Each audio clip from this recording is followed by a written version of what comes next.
I have information that SHA will collapse in another 6 months and will have a crisis of unknown magnitude in the health sector.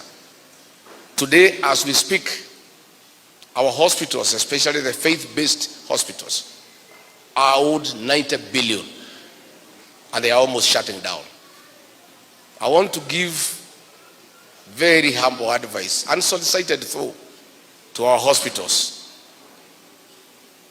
If SHA collapses, all our hospitals will collapse and we'll have a big crisis.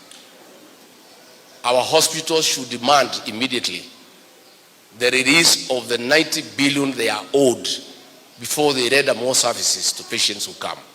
Because if they don't, and SHA collapses, and they are owed billions of shillings, those institutions will collapse. I propose and I advise our hospitals to consider demanding upfront payment from SHA.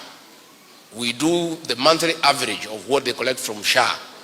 They get paid in advance so that when SHA collapses, they have their money. Otherwise, SHA will collapse with all our hospitals and the country will face a very big crisis.